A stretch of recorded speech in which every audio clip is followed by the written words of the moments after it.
Hello, and welcome to another episode of Coach's Corner Health. Whoops, let me just turn off my phone. My alarm went off. So, What a just good a reminder. Yes. Welcome to another episode. Today's topic is very cool because it's something that I like to dive into a lot, and it's the stories that we tell ourselves. Hi, I'm Leslie Cadet, and I am a mindset and emotional awareness coach for women. And I help my clients achieve self awareness around their emotional triggers. And that's through learning about what they believe, in other words, what they've set their mind to believe. So that is mindset work. And we talk about that so they can make better decisions, become more self aware, make better decisions when they are responding to those moments where typically the emotions usually are charged and have us responding in ways we don't like. So that's what I do in a nutshell. Beautiful. Hey, Andy. I love that. My name is Andy, and I am a coach who helps people figure out the solutions to the problems they have and to find a way to get the life they want in ways that are unusual, in solutions and methods that are not the typical that you might find in other professions or in other systems. I like to give people solutions who have gone to look for solutions from other places and just haven't found the standard solutions work for them. I'm the guy who wants to think outside the box for my people. And that's what I've been doing. It's been hugely gratifying, and I just love doing it. So it's wonderful. That's what I do. And the stories, the chatter inside of our head, the stories that we tell ourselves, boy, we could talk for a long time on that, because I think this right here is the essence of what coaching is all about. We help people hear, understand, deal with, and change the stories inside of our heads. Mm-hmm. That's what we do. I mean, in a nutshell, that's what we do. And those stories come from a lot of places, from our upbringing, from different events that have happened in our lives, from trauma, from birthday parties, to relationships, to like there's just so many places that these stories come from, and most of them didn't necessarily come from somebody else. As much as we think they didn't necessarily come from somebody else. Yeah. Let's talk about that. Yeah, because I think that's the stories usually that we're telling ourselves are usually the ones that we've narrated ourselves around our experiences. And so, we decide, we're the ones that decide what story to tell. It's not someone else that's narrating it to us outside, an external person saying, okay, well, this is how you live your life. This is how you're going to show up today, every single day. Now, they're not in your head. You are alone in your head. You close your eyes. You are alone in your head. You are the one that's talking to yourself. And I want you to know that it's okay, because it's everyone. You are not special. So just so you know, and I'm not saying that to be in a negative set, but it's just to let you know that there's nothing special about anyone who has this chatter going on in their head that keeps them in a thought loop. It's just, we are all human, and we all have these experiences that can, help us to just, talk to ourselves. And sometimes the chatter in our head can be positive, but there's many times where that chatter becomes, can help keep us on a destructive path, because we're not, looking at it from looking at it from a different lens to say, well, I can actually change it, because we've decided in the moment of hearing that it's become our truth. And so, definitely, that's a topic that I love to talk about. So me too. And as a matter of fact, the stories that we tell ourselves are often, we think they come from somebody else. Like, my mom told me that, I got to treat everybody with respect, and therefore I grow up wanting to treat everybody with respect. But those stories don't come from those external sources. Those stories come from what we've decided about those sources.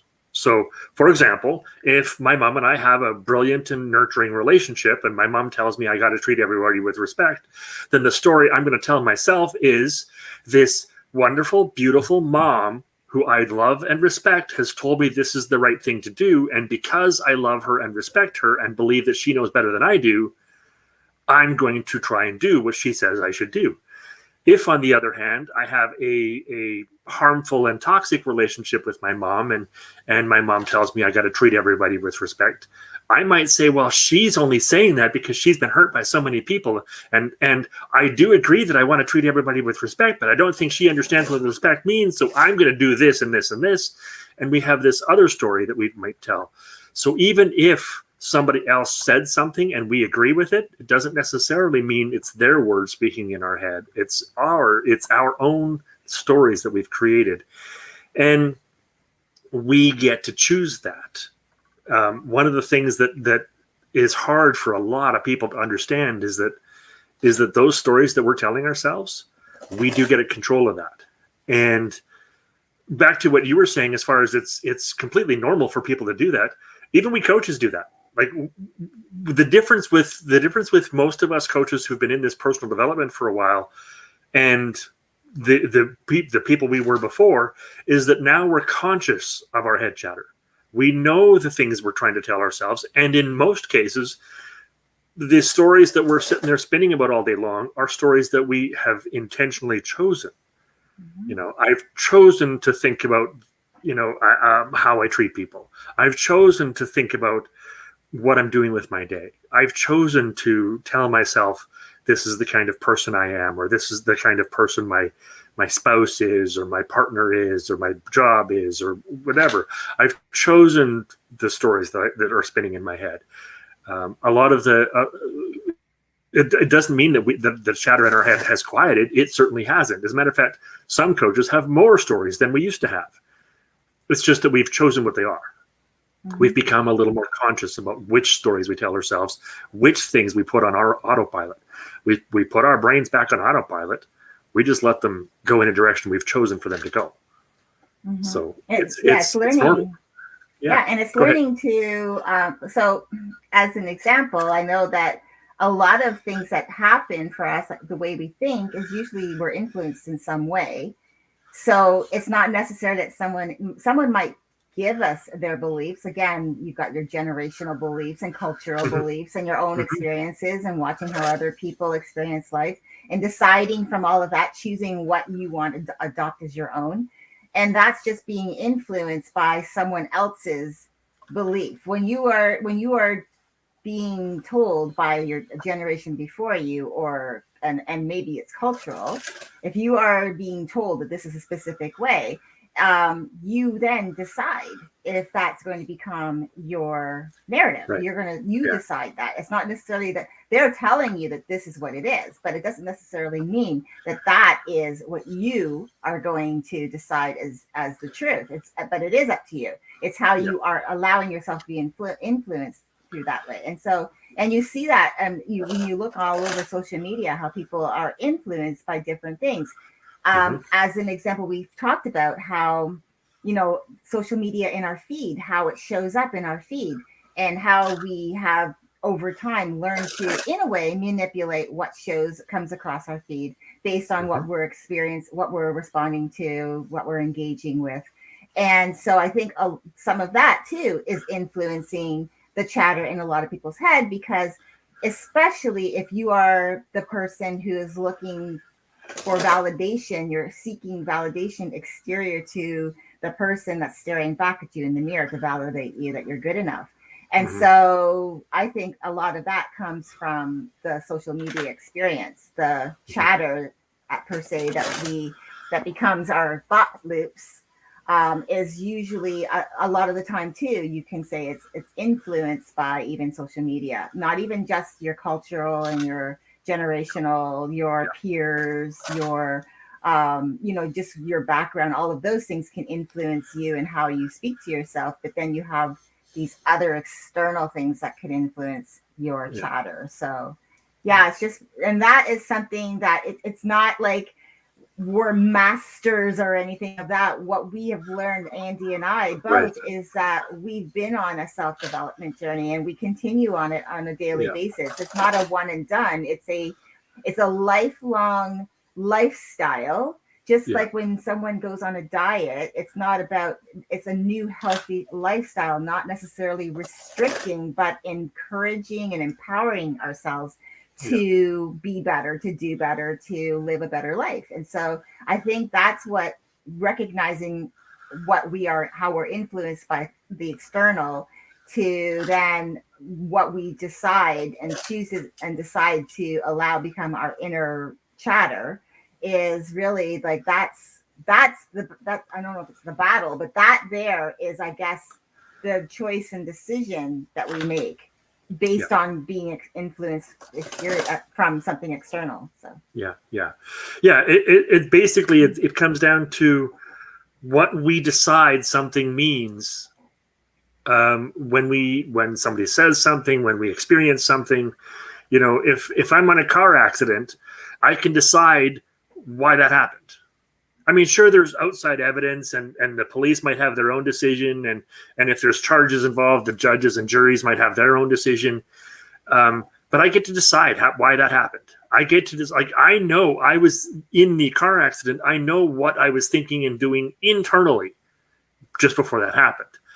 I know if I was looking at my cell phone, or I know if I was, dazed off into space and not really paying attention, or I know if I did everything exactly perfectly and it had nothing to do with me, or I know that if something happened unexpectedly, like I know intimately what I was going through when a car accident happens. And no matter what the police investigate, or the judges and juries happen to bring out in the trials or whatever, no matter what other external sources find out about the facts, we do know more about what was going on inside of our heads, what was going on inside of our bodies, what was going on inside of us when the thing happened. And we can tell ourselves, regardless of what happens on the outside, we can tell ourselves a story about what happened.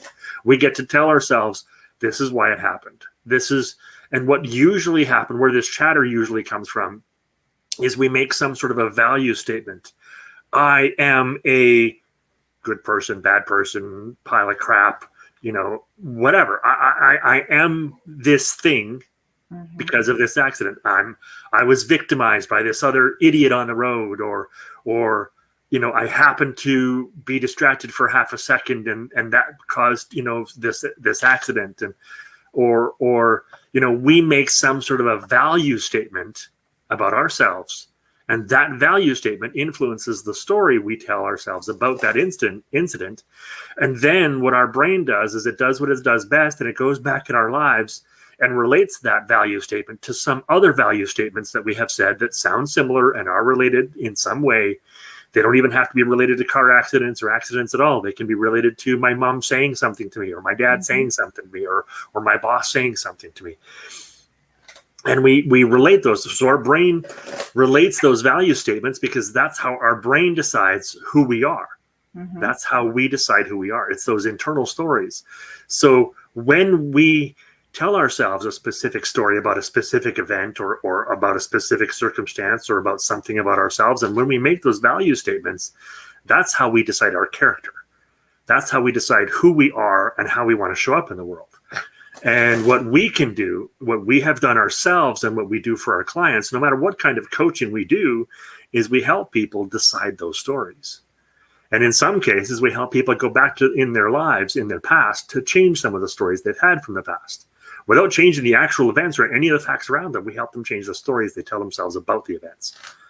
And that's really where these stories we tell ourselves, this head chatter, where it really is what creates our reality. As much as we say, as much as we believe all the things that happened to me, that's my reality, that's the truth. I was in a car accident, I was abused by my parents, I was treated badly in my job, and I was, my spouse did cheat on me. Well, yes, and there are many people who go through those same circumstances you have, who have a different experience of those things than you do. So that's just more evidence that we get to choose what that means about us, what that means about us, what value it gives us. We get to choose that. So those stories are something we do have more control over than we think. And it's the stories that create our truth, not the events of what actually happened. Yeah, I love that because, and like, I love the fact that you talked about value statements because it truly is what we decide is going to be true or not. I did work with a woman a few years ago, one of my first clients, and I remember this just still rings in my head. I can remember her turning to me one day. I had told her how proud I was of her and how great she was doing with, and how she was improving, and this was all her work. I didn't do anything. I just helped Mhm. her, Yeah. to guide her to understand her worth and to recognize her worth. And one day she looked at me and she had just said, like, I I asked her what was wrong because she had a funny look, and she says, "Well, you say that you tell me that you're proud of me and you're saying that I'm doing good, but I don't I'm having a hard time believing it." And I asked her why, and it's because for so long she'd been telling herself that she wasn't worthy, that she wasn't deserving, and so that became her truth.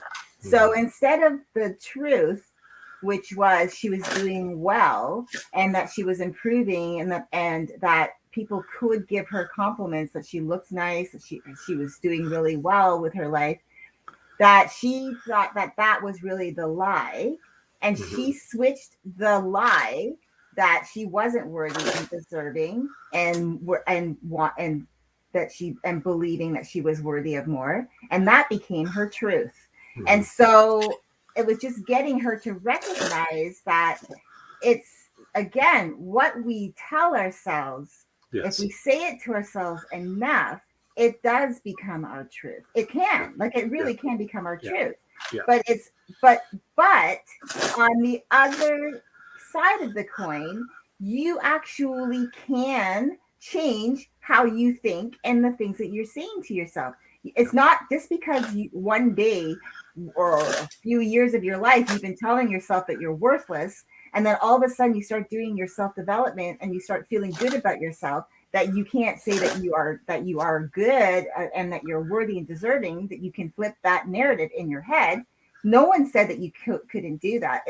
But it comes down to you giving yourself permission to believe enough in yourself to do that. And I Right. think that's why, as coaches, why I love the field that I chose to coach around was this, around mindset and emotional awareness, because I Yeah. really truly believe that if we just allow ourselves to be okay with the fact that how we used to speak to ourselves, we're not going to shame ourselves with it. We're Right. not going to make it wrong.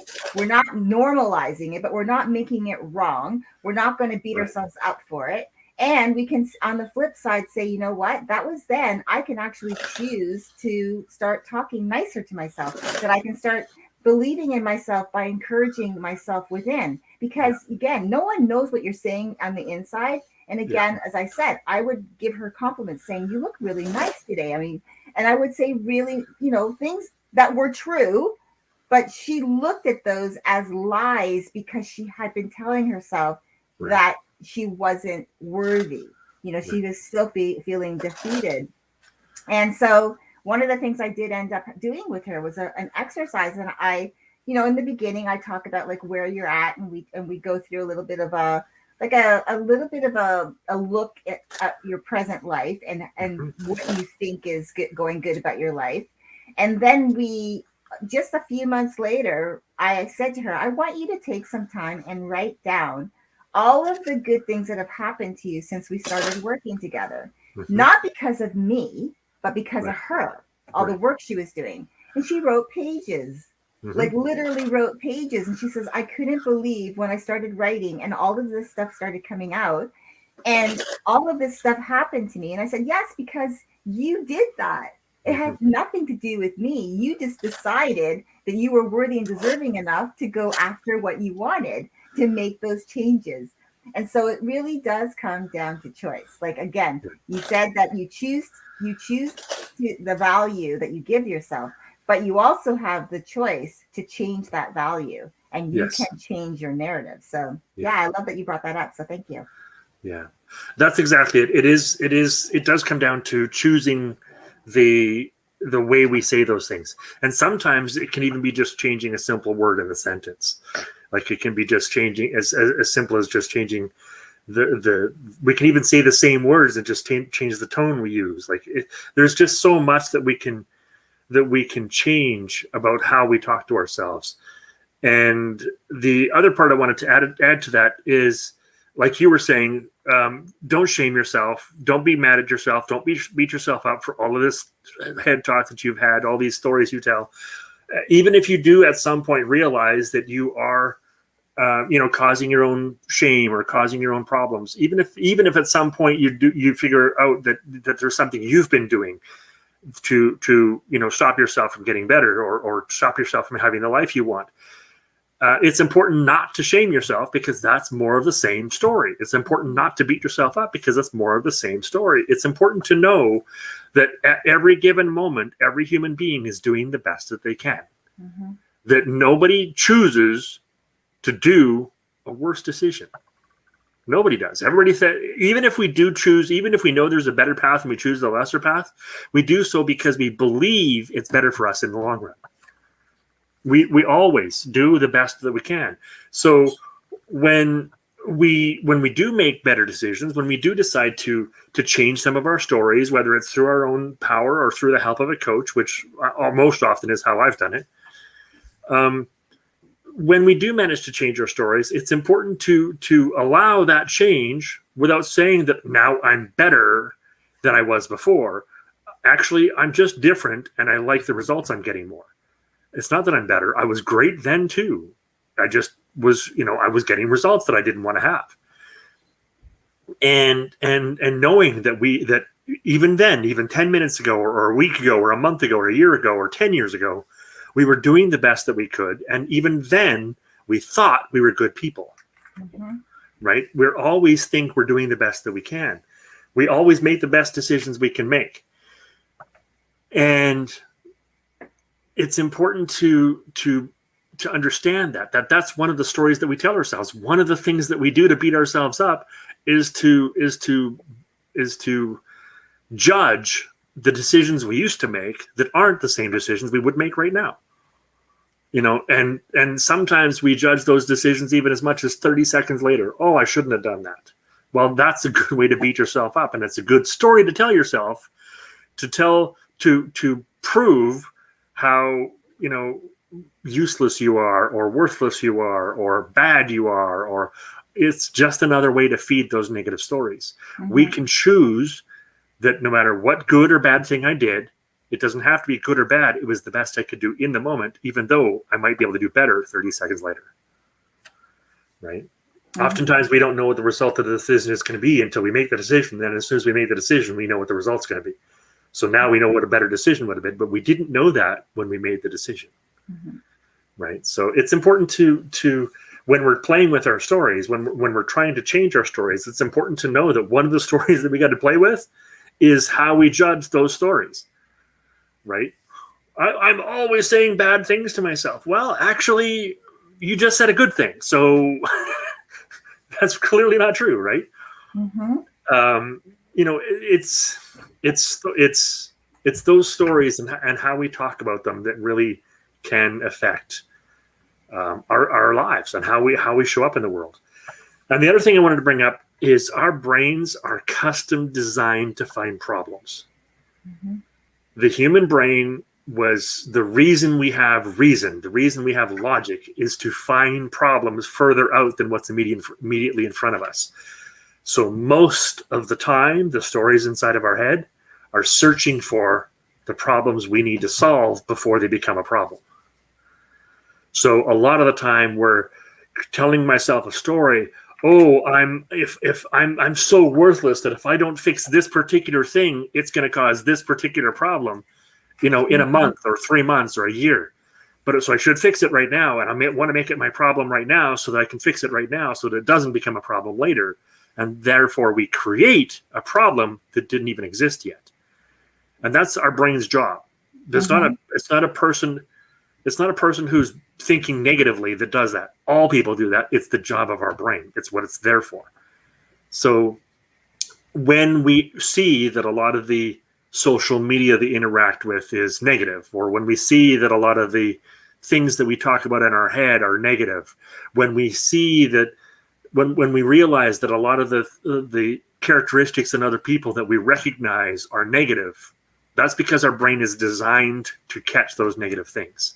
If you want to be more positive, you need to, how you do that is by recognizing the negative, accepting them, putting them into a box that says these are the negative things I recognize, and not obsessing about them, and then going back to recognizing the positive things, acknowledging them, right? And that's one of the ways that we can change the stories that are going on inside of our heads. Yeah. Well, and the thing about our brains as well is like there is science, and of course I'm not going to go into the whole science of it, but I know there's some really deep science around how over generations our brain, the reason why we are so fearful a lot of the time is because we did have to, in some instances, protect ourselves from bodily harm. And I think a lot of that too influences how we think about certain things that will maybe keep us stuck, right? For example, stepping outside of your comfort zone because you're afraid of something. Well, why are you afraid of it? And what is the real fear behind you? As an example, I know some people who are completely terrified of public speaking. And so for them to even do a live video is even worse, because it's getting in front of millions of people could be watching this YouTube tonight. Yep. And so, but this person is so terrified, this one of these people that I know is so terrified to do public speaking that even the thought of it just like brings, like really negative emotions to the surface. And I think a lot of that comes out, okay, like, well, where is that coming from? Because a lot of the time we tend to gloss over our life, especially sometimes the trauma in our lives, we will repress it. Yeah. So as an example, if you have just say a random person, this person is terrified of public speaking. It could have come down to back in school, back in grade school, when we were all growing up, at least in my generation, I know that the teachers would sometimes have us present our homework, our whatever type of project that we had to bring to the table, we had to present it to the class. And as kids, a lot of the time I don't know if it was necessarily that kids are making fun of you, but it could also be just nervousness on their part as well. But when you were a kid, you're not thinking, obviously, because you haven't had any life experience around self-development. So you're thinking, well, they're laughing at me because maybe I flubbed a word, or maybe I maybe I'm fidgeting, and so people are laughing. And so that gives them that whole feeling like, I'm no good at this. People think, this is not for me. I'm terrified now. Going forward in life, they won't do public speaking. And that could even be presenting if they happen to get into a job where they have to present to a large group of people, even in their company. And so they have this whole thing that keeps them stuck. And that's just because today they're thinking, well, I just don't like public speaking. I don't like talking in front of large crowds of people. I don't like that. Well, it's not like, how did that formulate? It wasn't like you woke up this morning and you decided that you didn't like public speaking. It had to have had some experience. So again, even though we might experience things new today that might formulate opinions and our chatter in our head, we still have a lot of things that we grew up with as children because we didn't have filters of understanding what to keep, what to throw away, what was good for us, what wasn't. So our brain, like you were saying, was like, okay, I have to process this quick. How am I going to protect myself? This is what I'm going to do. And so that's what as children we've done. And we bring it forward. And there's a great YouTube video of Tony Robbins having a conversation with a man who was 30 years old at the time, his whole life stuttered, and he talked to him about it and found out by going back through the moment of when he first started stuttering, and it came to he used to watch Rocky and Bullwinkle, Mm-hmm. and he remembered that Rocky and was it Rocky? There was the one that would stutter, right? I can't remember which one it was, but yes, one of them would stutter. Right, one of them was I don't even remember anymore, but he said, okay, well, so that's your first memory of stuttering. What happened immediately before that? Because something triggered it, right? Mm-hmm. And so he remembered his parents were always fighting, and they had some physical fights within that relationship. So him with this show, Rocky and Bullwinkle, whenever I think it was Bullwinkle, because I think Rocky was the squirrel, and Bullwinkle was the moose, right? And he would stutter because Rocky would come to his protection, come to his defense. He would protect. It was like he looked to him for protection. So stuttering to him meant I am finding something to process what's going on. This was my way to protect myself through this, and this was what he gathered for him as a child. So as a young child, again, we don't have filters. We don't have understandings. Right. We grasp for the first thing that's going to help us. Right. And so for him, it was that. So he brought him back to that and was able to move him through it, that he stopped stuttering. Because what he ended up doing was, that was a story he chose to tell himself, that he was a stutterer. And he leaned into it and let that be his truth. Right. And he helped him to show him that you don't have to hold this as your truth. You can move through it and change that. And so he changed him being a stutterer to non-stuttering, that he would no longer stutter. And that became his truth. But it's what we choose to decide is going to be our truth, is when we say it enough and we lean into it enough, it can become our truth. Right. So it was really fascinating to me for that. So the brain, yeah, definitely.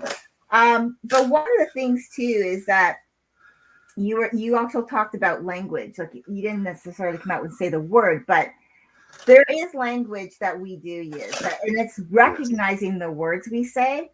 Yes. Because even when we're in fights with other people or arguments with other people, the words like "you always" or "you never," these become words that are used often that are not necessarily true, but in the moment those words are used, and that can make someone else's narrative in their head to think, oh, I'm always, I never, right? That's where we can pick up, be influenced by languaging. And then we start saying things like I can't or I don't, and we stop recognizing the negative words that we're using. And so there is that positive thing that we can do, that we can actually change that narrative.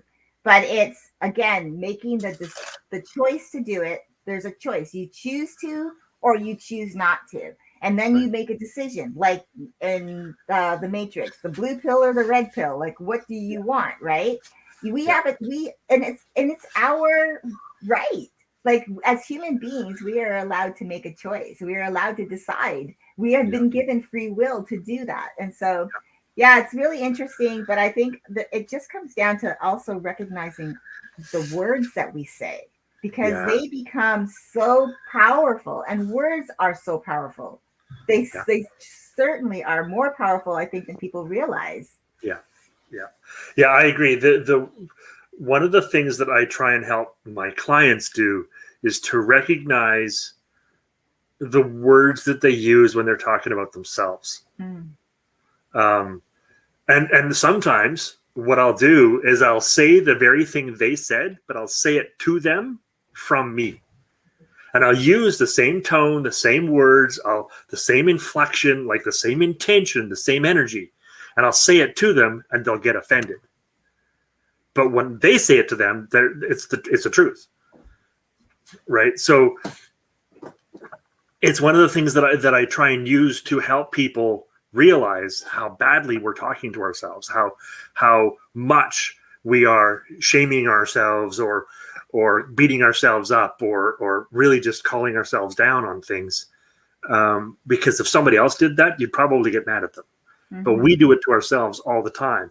And it does come down to, as I was saying before, sometimes you can leave the words the same and change the tone and energy you put behind the words. Sometimes changing one or two words in the sentence can change the whole sentence. An example, I can't make any money is a story that's been coming up for me lately. I can't make any money.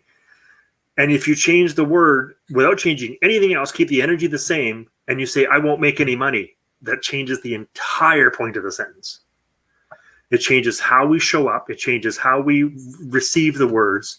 It changes what we have to say to ourselves or what responsibility we take. When we say, I can't make any money, that sounds like some external force out in the world that I don't understand is preventing me from making any money. When I say I won't make any money, now that force is no longer external. That force is within me, and I can do something about that. Mm-hmm. And all you have to do is change one word, right? When we say, I always beat myself up. Well, we can say I usually beat myself up because that leaves hope for sometimes I don't. Mm-hmm. Sometimes I don't beat myself up. We can just change one word. We can even say, I always beat myself up. And with a light and energetic tone, or we can say, I always beat myself up. Mm-hmm. And one's defeated and one is optimistic. Mm-hmm. Right? You don't even have to change the whole story. You can just change one piece of it, and it can change everything about how you show up. There's just so much power. Almost all the power we have is in our head talk. There's very little that we can change that doesn't require us to change our head talk first.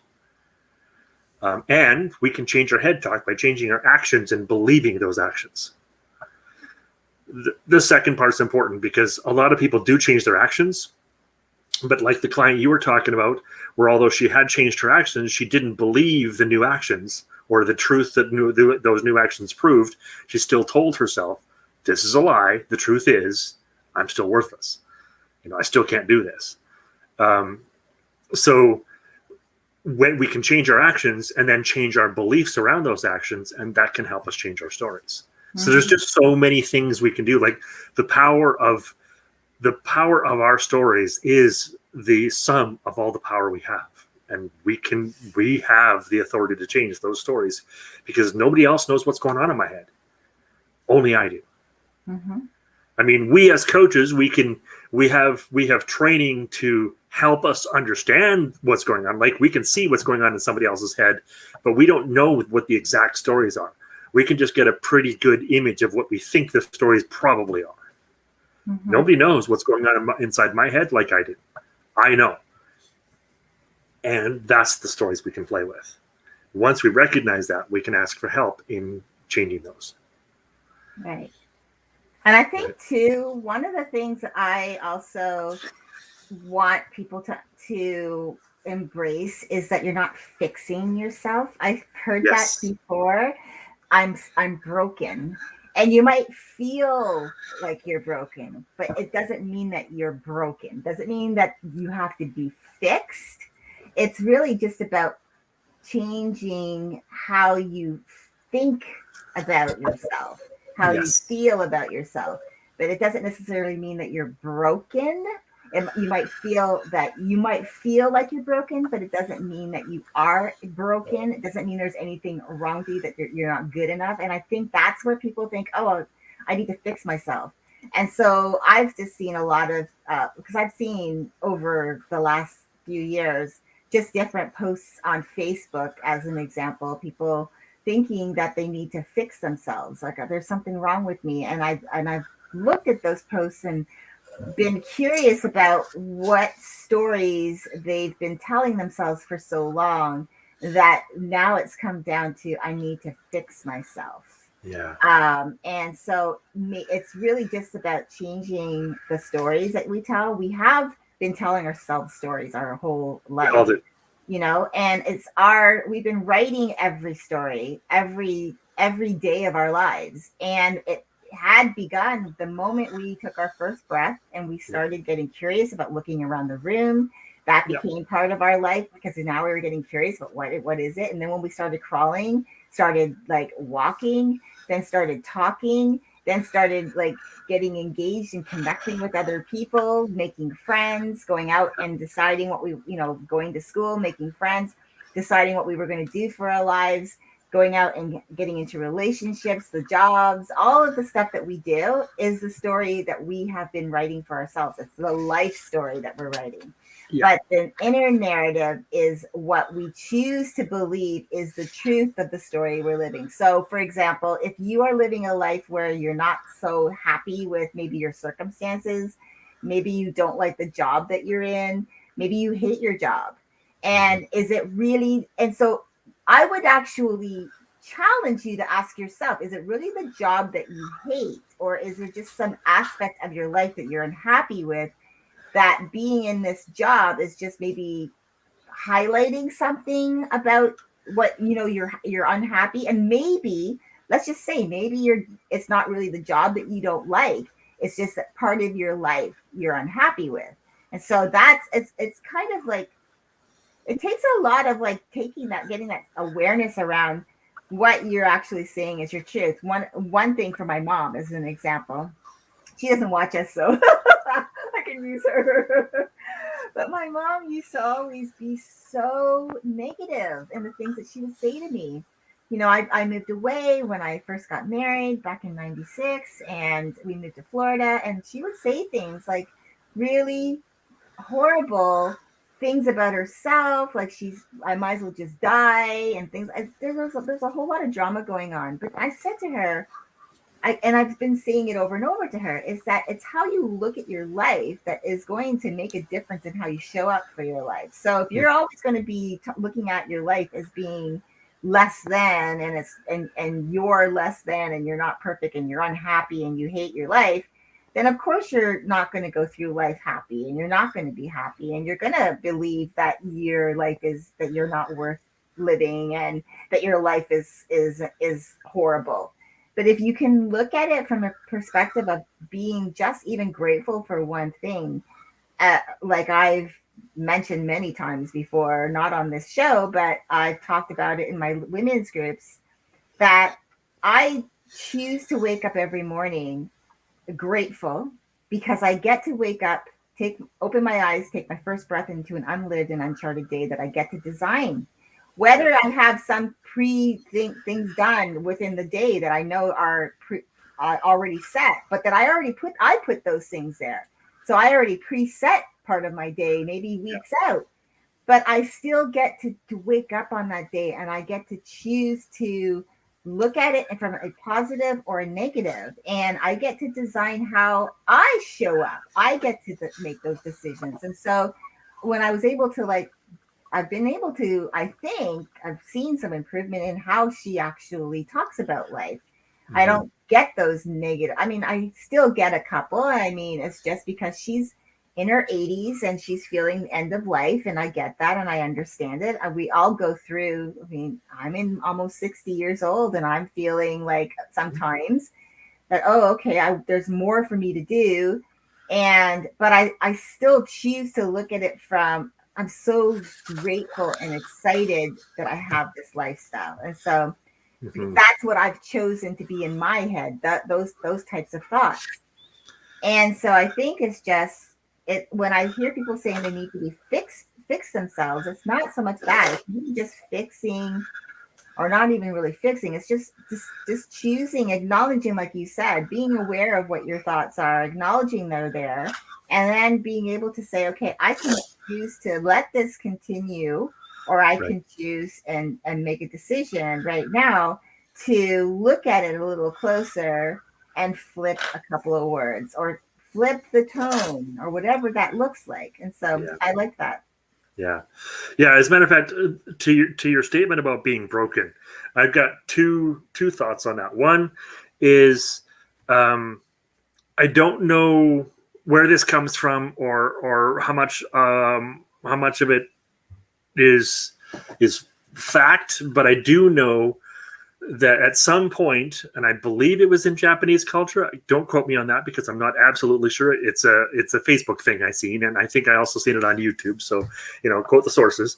But when things were broken, they would repair them using gold. they would use a gold kind of glue so that when things were repaired, they would actually be more valuable than they were originally, because they were broken in specific ways and then repaired using this gold. So sometimes when we put ourselves back together, we actually are more valuable to the results we want than what we were originally. So sometimes being broken is a good thing. And second of all, to your point, I agree, we're not broken. We don't get broken. We don't need to be fixed. Whether it's with gold or anything else, we don't need to be fixed. What I see, how I see the concept of being broken is, I believe we're breaking those shells that we put on, those armors that we put on, those things that we put on. So when we're little and as we grow up and go through life as adults as well, we put on more and more shells and more types of armor to protect us from this kind of thing or that kind of thing. And at some point, something happens to prove that that armor wasn't effective. You know, somehow something happens to break that piece of armor and we feel broken. Sometimes it's brokenhearted. Sometimes it's defeated. Sometimes it's worthless, but we feel broken. And that's because there's a piece of armor we were wearing to protect us from something that failed to protect us from that thing. And therefore that piece of armor got broken. And because we have put all of our identity and value into that piece of armor and it gets broken, we feel broken. When actually it wasn't us that was broken in the first place. It was this thing we put on to protect ourselves, which was imperfect. Because when we invented that thing, we were only coming from, like you said earlier, reaching for the first thing that works, the first thing that solves the problem. It's not usually the best solution. It's just the first solution that works. So when we put on these armors, they're not effective. They might be effective for some things, and we might even go through life modifying the armor over time when, it mostly protected from this, but a little bit of damage got through. So let's modify it this way. Let's buff it up that way. Let's, beef it up over here. But at some point, something will come along and completely bust your armor. And that's where the broken feeling comes from. The concept that I use, and this isn't my thought, I've got this actually from a few other coaches that I follow, is that we're not becoming our new selves. We're not discovering our new selves. We are unbecoming, unwrapping, or undiscovering what we have built. These layers of armor and trauma and stories that we have told ourselves, we have to, in order to find ourselves, we have to dig through all of that, break some of those armors off. We have to feel broken in some ways in order to discover who we've always been underneath.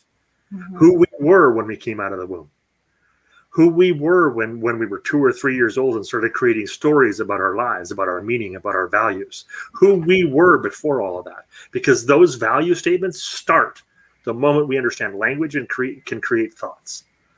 That's when those stories start getting created. And that's the thing that we do when we're feeling broken. Sometimes we're not actually broken, like you said. What's broken is something that is wrapped us up, that we've wrapped ourselves in to protect that small piece of us that's inside, that's the real us, the true who we really are. Now, that's not to say we shouldn't have armors, because I don't want to be completely vulnerable to every person I meet. But some of those armors are simply to stop things we don't need to stop anymore. Like, I don't need to stop people from calling me poopy head anymore, because I'm an adult now and I'm not insulted by that as much as I was when I was a kid, right? But sometimes we still carry those armors around. Yes, this is why we love our conversations, right? Yeah, but it's so funny that you brought that up, because again, we're human too. So as coaches, yes, even though we know we have these processes to remind ourselves, and so I had a moment of actually reflecting back, because I had lost, I guess, a little bit of confidence, and just some things that are happening in my life right now that are stretching me, that are challenging me. And I started thinking about, well, I know there was a time in my life when I was really super confident that I didn't even think that there was no chance of getting certain things happening in my life.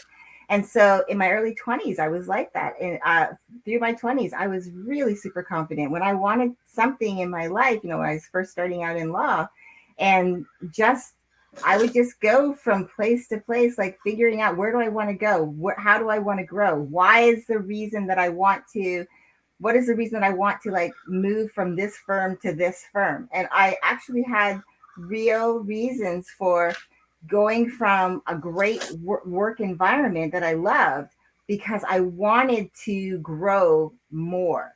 And I knew that I had to, when I saw how technology was changing with computers, and yes, computers, um, when things were starting to get more so, like I saw things were changing and the environment was going to change. I knew I had to be there. I knew I had to put myself in that area. And so I specifically left a job to go work for a company that I knew was using the new technology. And then I wanted to be in a bigger place where I knew there was more chance for, not necessarily moving up per se, but learning more, of growing, of stretching myself. And so I would send my resume. Like, I sent my resume to a large firm in Toronto, and I just started calling them afterwards saying, did you get my resume? And I was pursuing them to bring me in for an interview. Like, I was pursuing them. There was no job that was available that I was looking for. It wasn't like I was responding to a job post. No, I was just like sending my resume and say, okay, I'm calling you. I sent you my resume. And they eventually brought me in, and then they eventually hired me. But that's how confident and bold I was. And I realized I can tap into that person because I'm still that person. But over time, life happens. And then there's the stories can maybe get changed a little bit. Some of the words get changed a little bit. Some of the feelings based on maybe some of the experiences that might have knocked me off my feet a little bit, that might have then undercut the confidence a little bit. So then I stopped being that person, and I'm coming back to her. And so it's sometimes, like you were saying, it's tapping into, we have always been a person who's had certain things in our life that have been really good for us. It's finding those moments, going back and finding those moments where we can draw upon those strengths of, like I said, going back to my 20s and seeing, wow, I remember that. Like, I vividly remember being that person. And so if I could be that person then, I can certainly be that person now.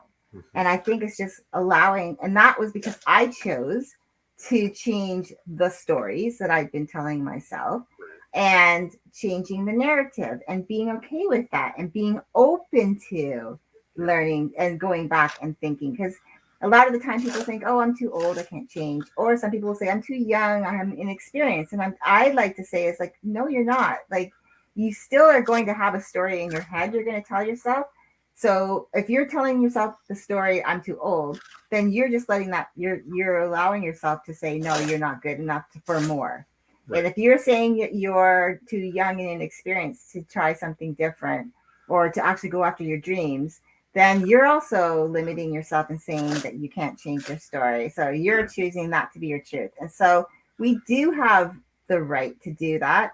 And we just have to have, sometimes you do need that external help, like coaches and mentors and people you look up to help push you along. And that's why I truly believe in coaching, because I get coached. I love being coached by people who, especially when I find a good coach and who knows what they're doing.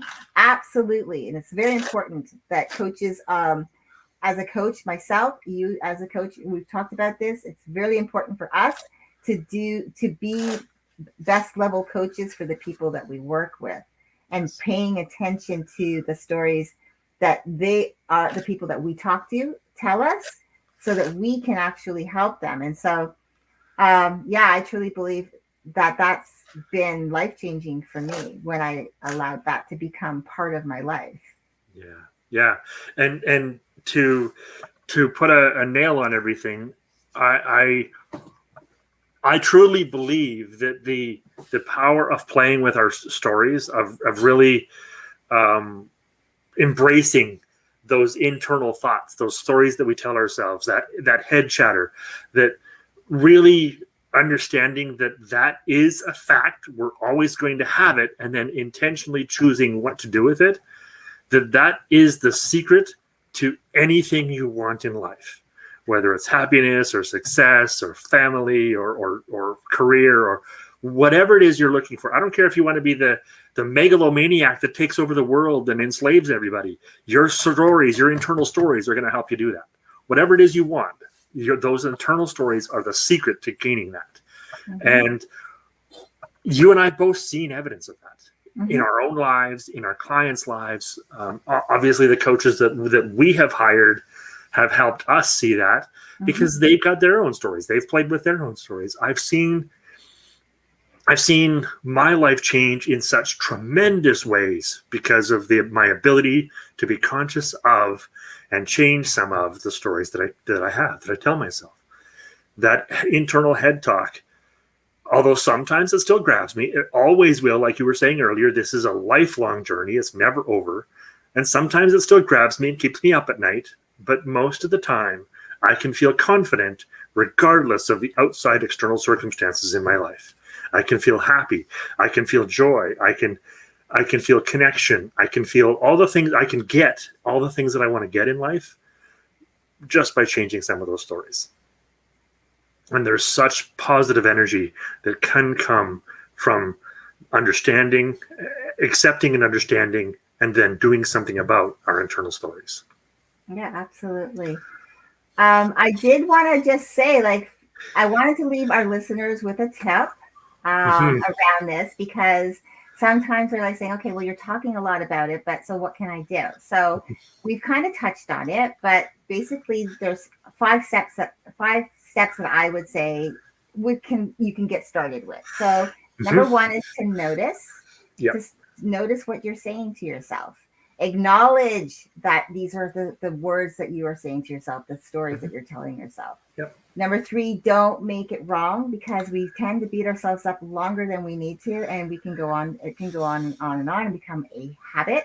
Number 4, question its truth. Does it have to be true? Because maybe it was true way back when, a story that you were telling yourself because you allowed it to be, or maybe something had happened and it was your form of protection. But question its truth today. And then number 5, change the narrative, because you can do this. And it is self-awareness around this is really key. And that means you're going to need to find a way to track your thoughts. And so what I usually do is something, and it might not be for you, but if you can, you might want to try this and just see where it takes you, be open to it, and learn. And what I would suggest you is just start journaling and get better aware of the things that you're saying to yourself. Because when you start learning about how you think, how it's affecting how you feel, and vice versa, because they go hand in hand. And then in turn, that has a way of managing the emotions, and how your emotions are having a way of managing you and your responses to things when they trigger you. When you're able to attain that self-awareness around your thoughts and your feelings, which again, these things will dictate your actions and what you say and you do, you can get dialed into those thought habits, and it's going to help you, and you can change your narrative, right? Yep. You have that ability, but it's just being open to and accepting of doing the work, because it does take some work of you getting curious around and tracking your thought habits, your emotional trigger responses, your habits around that, and then learning how to stop your emotions from managing you, because again, it goes hand in hand. How we think, the things that we say to ourselves, is usually how we're going to respond and how we show up in the world. And so if you can at least learn to notice, acknowledge, don't make it wrong, question the validity of the truth of it behind it, and then you can then learn to change your narrative, because it doesn't have to be the truth. Yeah. Again, so that's how I wanted to close it out for myself. I don't know if there's anything you wanted to add there, Andy. No, actually, there is something I wanted to add. Those 5 steps are perfect, and I wanted to expand upon your tracking. You said try journaling. That is brilliant, and it is the most effective and most common way to track your thoughts. And some people don't like to journal. So there are two other ways I know of to do something like that. And one way is to record yourself either on your phone or in a video someplace or something like that. Just record yourself. Just saying the things you would say in a journal.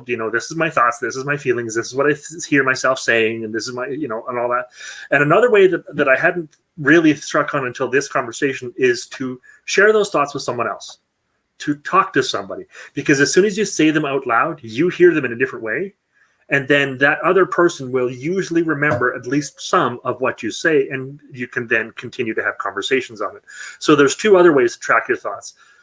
Besides the journaling. So journaling, writing stuff down is important, but also you could record yourself and you could also talk to somebody else. Those are two other ways that you can capture those thoughts. Yeah. And yeah, it's brilliant. Capture, understand what's going on inside your head and then decide what to do with it. Yeah. Right. I love that. Brilliant. Yeah, absolutely. Thank you very much, everybody. Yeah, another hour has passed us by, of course. This is a great topic. Definitely, I think we should come back to it someday soon. But yeah, it's been fun. Thank you so much for coming and joining us. If you've liked this, please make sure you like this video and click on the bell. Follow us. Mm-hmm. And click on the bell so you don't miss any upcoming events. We do have another one in 2 weeks from today. So we do go live every second and fourth Thursdays of each month. So definitely come back and join us. If you have any questions or any comments, please post them and we will get back to you, I promise. So thank you again for coming along. Thank you, Andy. It's been a brilliant discussion. I have loved it as always. Yeah.